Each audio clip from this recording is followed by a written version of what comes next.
to him, I will follow you wherever you go. Jesus answered him, Foxes have dens, and birds of the sky have nests, but the Son of Man has nowhere to rest his head. And to another he said, Follow me.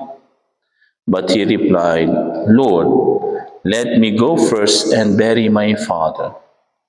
But he answered him, Let the dead bury their dead.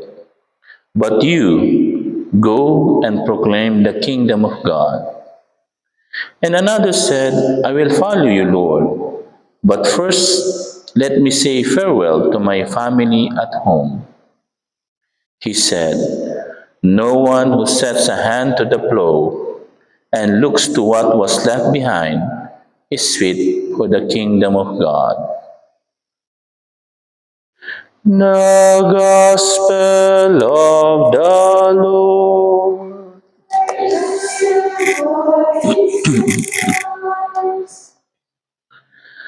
Praise be Jesus and Mary. But you go and proclaim the kingdom of God. Brothers and sisters, today we are happy to celebrate this feast of our Holy Father, Saint Dominic, no?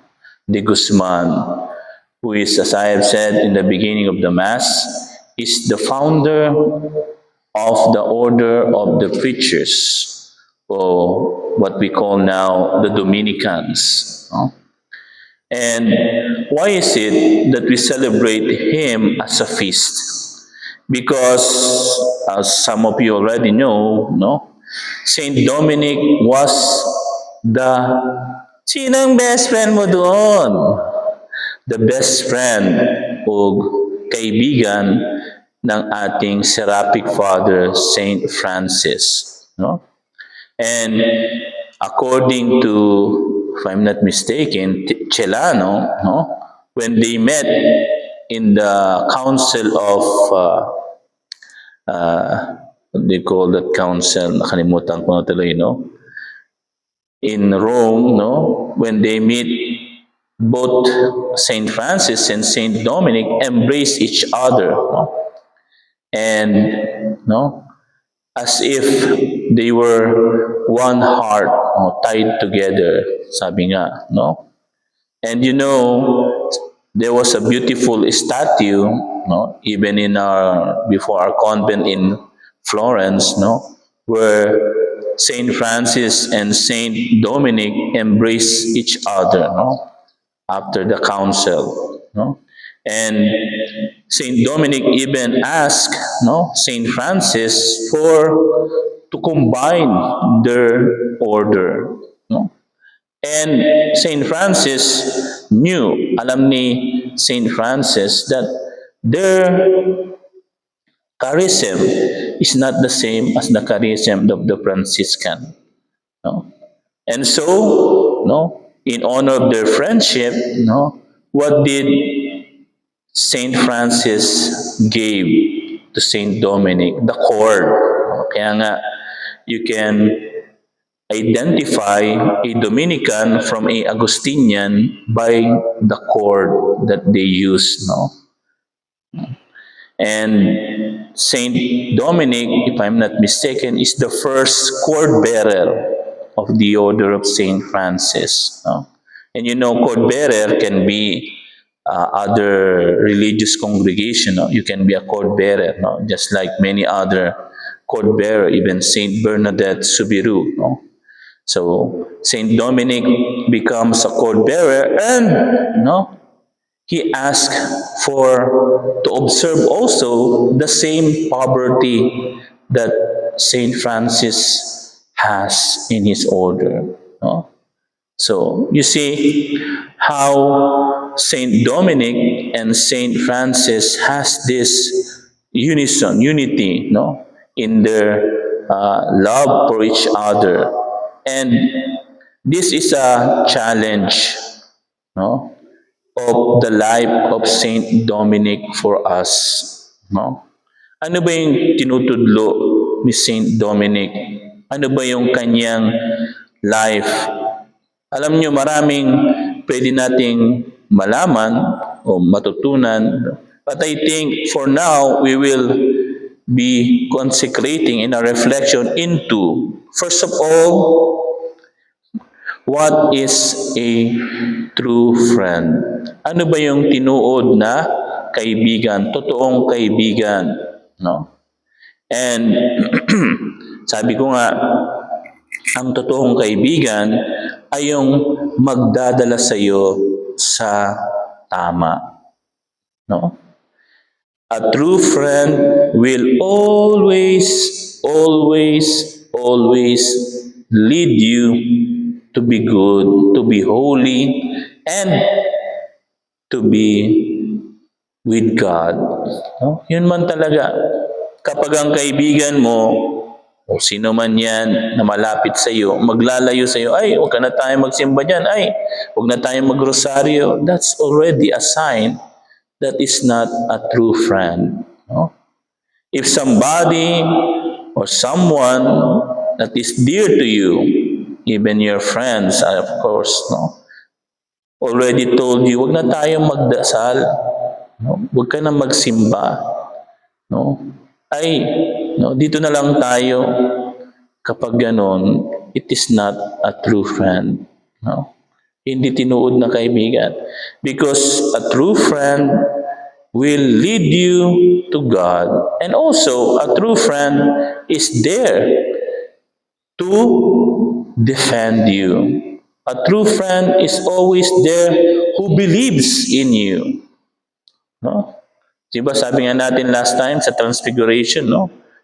Encouragement, promise, and inspiration. That is also the trait of a friend. No? Naalala ko yung kanta, when you need a friend that you can defend, you can count on me because you're my best friend. No? And you know, a friend is really a treasure. Just like what happened to Saint Dominic and Saint Francis. No? And when you have a friend, no, it is more valuable than all the things in this world. And according to Catholic psychology, every relationship should start in friendship. Alam niyo ba yun? Every relationship should start in friendship. For example, between superiors and the community, between husband and wife, between parents and children, between teachers and students. If there is no elements of friendship, it is hard to teach, it is hard to understand, it is hard to obey. Totoo yan. No? Kahit bakit, no? Yung iba sa inyo, I know, no? Why did you enter the religious life? Why did you enter the tertiary, the meme? No? Some of them, and most of karamihan, no? were encouraged through a friend, no? Sa kaibigan. No? Kaya naalala ko, no? Just to tell you an update nung youth encounter, no? Bakit yung mga ang saya-saya ng mga kabataan doon, no? We have 200 or almost 300 na mga youth doon sa Cebu. Why are they happy? Why are they organized in some way? Because na ay yung tinatawag na barkadahan. See? Barkadahan, no? And alam nyo, I believe Father Januarius really did a very good job. No? Why? Because he knows, no? Youth are more inclined to friendship. And through it, no, friendship will lead you to God. Through friendship. No? Ganun talaga. Whether you like it or not, no? And even sa husband and wife, no? If husband and wife will not have this element of friendship, mahirap din. No? Mahirap.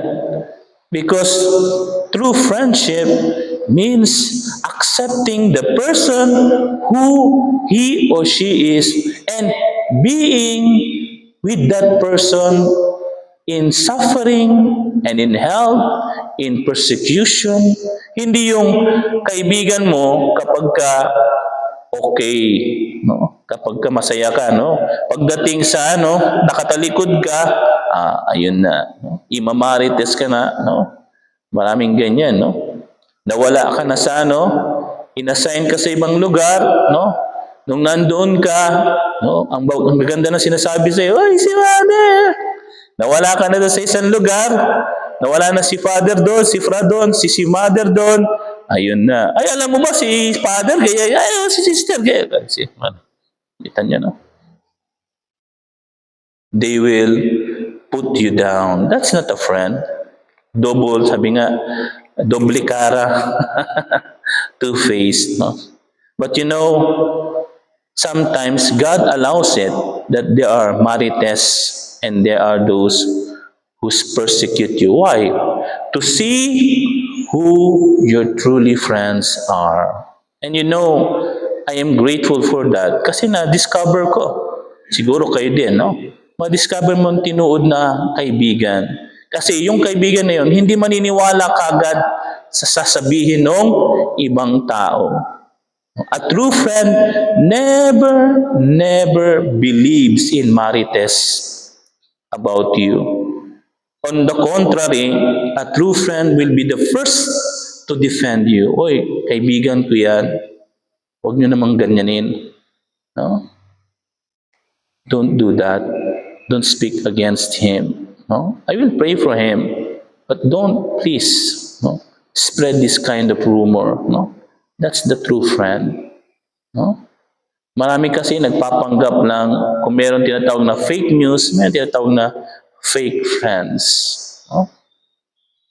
And, napakasakit, Kuya Eddie, na magkaroon ng ganong fake friends. No? I hope we will not be a fake friends.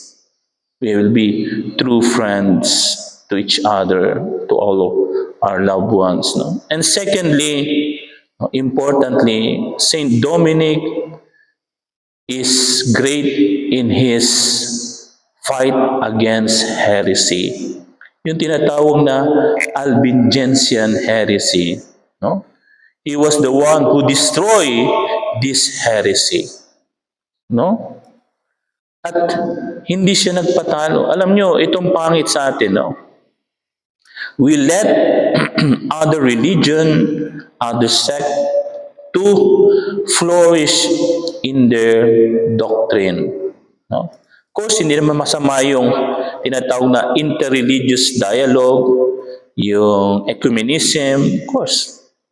But sometimes, or most of the times, maraming Katoliko, they compromise their doctrine. No? Ino-compromise yung kanilang paniniwala, yung kanilang doktrina. Isa na ron, sabi ko nga, yung tungkol sa Eucharist. No? We lay down that precious teaching of the Church regarding the Eucharist. No? Hindi na natin, kasi ginagawa naman ni Sister, ginagawa naman ni Father, nakita ko nga, nakakalungkot mga isipin, nakita kong video sa Facebook, na isang pare, hindi ko nasasabihin kung saan, hindi niya binigyan hindi niya talaga binigyan yung lalaki ng communion na lumuhod at gustong mag-receive sa tang. Iniwasan niya. Yun din yung isang ali, na gusto niyang mag-receive sa tang. Anong ginawa ng pare? Hindi niya binigyan. Gusto niya mag-receive sa hand yung ali, yung babae. See? How we are now. What we are doing ikaw brother, ikaw sister, anong ginagawa mo para makilala ang simbahang Katoliko, to learn what the Catholic Church is teaching? No? Alam nyo, daghang heresy ngayon in our time. And iilan lang yung mayroong courage o tapang na i-combat, no? Na sabihin yung tinuod na katuruan ng simbahan. Kasi minsan, sabihin ko na rin sa inyo, natatakot yung iba na masabing traditionalist. Ayan. Kahit ako nga minsan, no? na anong traditionalist daw ako, no? Sabi ko naman, give me the meaning of a traditionalist. No? Ano mo sa akin, ano ba yung traditionalist? What does it mean? Kasi minsan, gumagamit tayo ng words na hindi natin alam. See? That a heresy is also putting words that we do not even know the meaning of the word. Ayan. Sasabihin ko na rin dito, no? May isang meme na nagsabi, Father, kulto daw tayo. Kulto. Sabi ko, sinagsabi sa inyo yan, no? Sabihin mo, i-define mo nga kung ano ang kulto. Minsan kasi, no, nag-iisip o nagsasabing ibang tao ng mga words na hindi naman nila alam kung anong ibig sabihin. Sasabihin mong kulto ang meme, samantalang nasa simbahan kita, nagsiserve kayo sa church. Is that a call? See? Maraming heresy ngayon, no? Mga sinasabi na no? Isa pang word ngayon yung tinatawag na homophobic. Yan, homophobic. Akala ko mawawala na tong word kasi inano na to ng mga apologetics sa Amerika at saka sa Italy. Pero lumalabas na naman. Kasi bakit?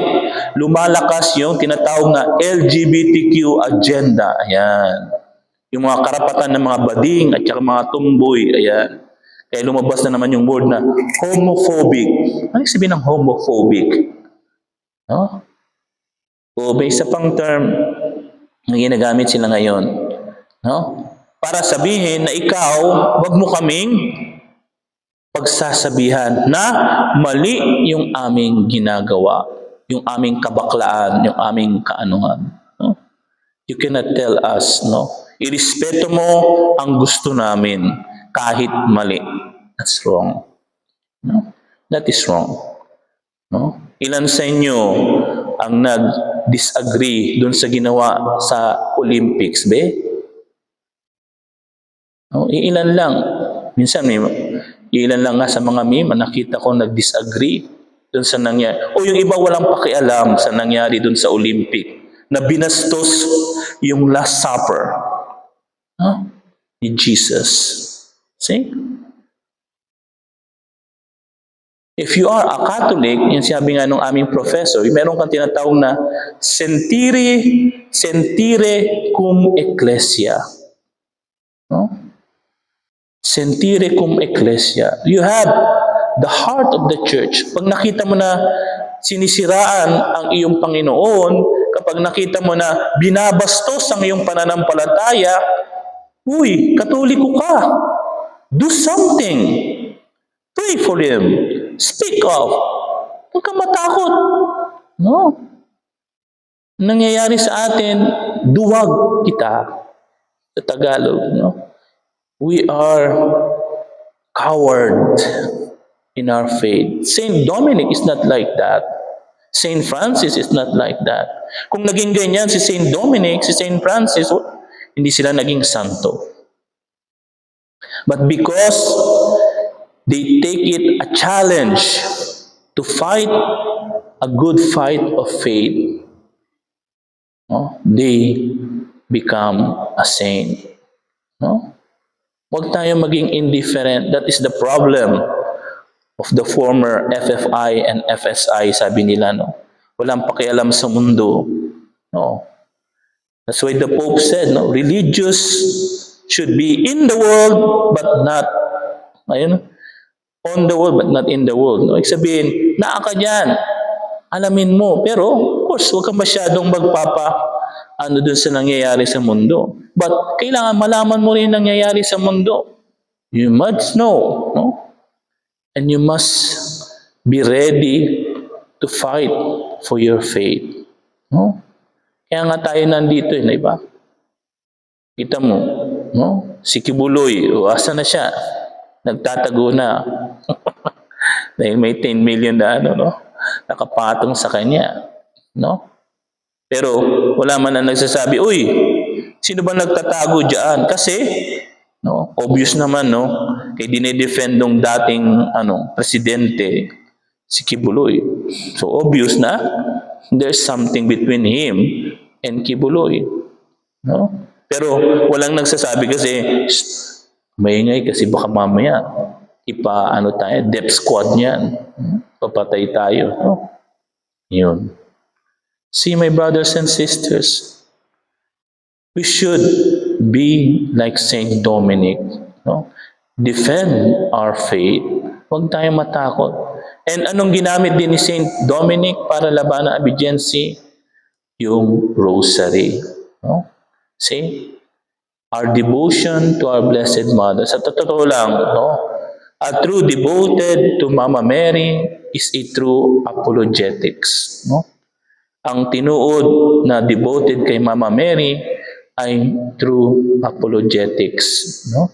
Kasi kung ikaw, you are really living your Marian vow, you are really devoted to our Blessed Mother, you will really defend her and the church. No? Kasi ano bang unang-unang binabato? Tingnan natin. Anong unang-unang binabato ng mga protestante sa atin para makakuha ng mga miyembro? Ang unang-unang sinasabi nila, commonly, sinasamba nyo si Maria. Ayun, that's the magic word ng mga born again. Huwag na kayo dyan kasi sinasamba nila si Maria. Wala naman sa Biblia yan na sambahin si Maria. See? Yan. But we do not worship Mary. No? At the same time, sino ba yung unang nagmahal kay Mama Mary? Si Jesus. No? That's why when we pray the rosary, we are already doing apologetics. Why? Because we are saying that Mary is the key to understanding Jesus. No? Naalala ko si Father Peter Fellner, one of our very good theologians. No?